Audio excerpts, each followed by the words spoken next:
Assalamualaikum warahmatullahi wabarakatuh. Perkenalkan, nama saya Muhammad Zidan Nurholis Amri, NPM 22640062, kelas Teknik Sipil 6B. Di sini saya akan menjelaskan tentang perlintasan sebidang jalan perlintasan JPL 05 km 01 plus 526 emplasmen Kokrosono, Jalan Kokrosono Pindrikan Lor, Kecamatan Semarang Tengah, Kota Semarang, Jawa Tengah. Apa itu perlintasan kereta api? Perlintasan kereta api adalah persilangan antara jalur kereta api dengan jalan, baik jalan raya ataupun jalan kecil lainnya.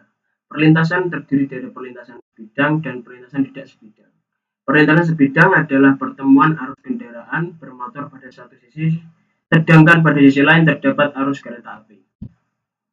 Jalan LAAJ menyatakan pada perlintasan sebidang antara jalur kereta api dan jalan, pengemudi kendaraan wajib berhenti ketika sinyal sudah berbunyi dan palang pintu kereta api sudah ditutup, serta wajib mendahulukan kereta api.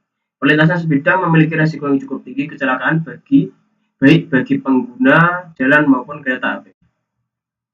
Perlintasan sebidang JPL 05 Korkosono Semarang, gambar seperti di atas, merupakan akses terdekat menuju Pantura Barat yang menghubungkan daerah seperti Kendal, Batang, Jakarta, dan Pantura Timur. Pantura Barat Semarang yang menghubungkan daerah seperti Kendal, Batang, dan Jakarta, sedangkan Pantura Timur Semarang yang menghubungkan daerah seperti Kudus, Lamongan, dan Surabaya, serta arah selatan ke kota-kota seperti Purwodadi, Yogyakarta, dan Solo. Kedua jalur pantura tersebut merupakan bagian dari jalur pantura utama yang membentang dari ujung barat Pulau Jawa di Merak hingga ujung timur di Banyuwangi. Perlintasan jalan dilalui oleh kendaraan dalam kota maupun luar kota. Karakteristik perlintasan jalan raya Kokrosono. A. Jalan pada perlintasan sebidang menggunakan perkerasan jalan aspal yang memiliki lebar kurang lebih 6 meter. B. Jalan Kokrosono berpotongan dengan dua jalur rel kereta. Karakteristik jalan rel Kokrosono. Tipe rel.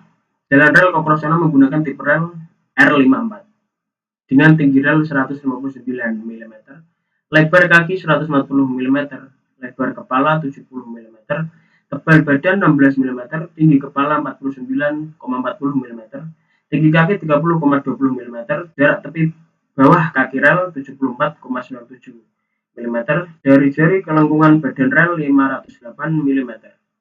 Gambar seperti di samping. Tebak bentalan pada jalan rel di perlintasan JPL 05 Kokrosono km 1 plus 526 menggunakan bantalan beton bertulang prategang karena lebih baik dalam menopang batang rel dan menjaga lebar spur. Dan pada bagian jembatan menggunakan bantalan kayu karena mampu menyebarkan beban dengan lebih merata di permukaan jembatan sehingga mengurangi titik konsentrasi tegangan yang bisa merusak pelat atau struktur logam di bawahnya. Penambat rel pada perlintasan JPL 05 Kokrosono km 1 plus 526, jalan rel menggunakan penambat elastis ganda yaitu penambat E-clip dan ada yang menggunakan penambat DE-clip. Sambungan rel pada JPL 05 Kokrosono km 1 plus 526, sambungan yang digunakan adalah sambungan las atau termit. Sambungan las termit adalah proses penyambungan dua batang rel baja dengan menggunakan reaksi kimia antara bubuk aluminium dan serbuk besi. Oksida yang menghasilkan panas tinggi sehingga logam meleleh dan menyatukan kedua ujung rel. Kelebihan menggunakan metode sambungan las yaitu A. Hasil sambungan memiliki kekuatan mendekati atau bahkan setara dengan hasil rel aslinya sehingga rel terhadap ban berat dan getaran kereta. B. Tidak memerlukan sambungan mekanis atau baut atau plat sehingga mengurangi resiko longgar sambungan menjadi lebih mulus. Identifikasi hazard. Beberapa hazard pada perlintasan sebidang Kokrosono antara lain A. Pada jalan perlintasan terdapat aspal yang mengelupas sehingga badan kericak pada jalan rel berserakan, berpotensi kecelakaan pengguna kendaraan bermotor. B. Kereta api melewati jalan perlintasan sebidang di jam-jam sibuk sehingga menimbulkan terjadinya kemacetan. C. Belum lengkapnya rambu-rambu di sekitar perlintasan JPL Kokrosono. Kesimpulan, 1. Dapat petugas penjaga pintu perlintasan sediakan gardu dan dilengkapi dengan fasilitas alat komunikasi dan alat keselamatan dan pendukung operasional perlintasan sebidang antara lain petugas bersertifikat kecapan,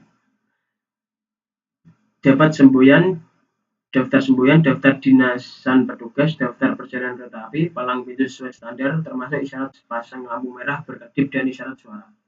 2. Dapat dilakukan peningkatan keselamatan pada aspek jalan dengan melengkapi beberapa rambu lalu lintas, antara lain rambu peringatan hati-hati, rambu peringatan jarak, rambu larangan berbalik arah, marka membujur larangan melintas, marka melintang batas wajib, berhenti dan median jalan sebagai bangunan pemisah perlaju.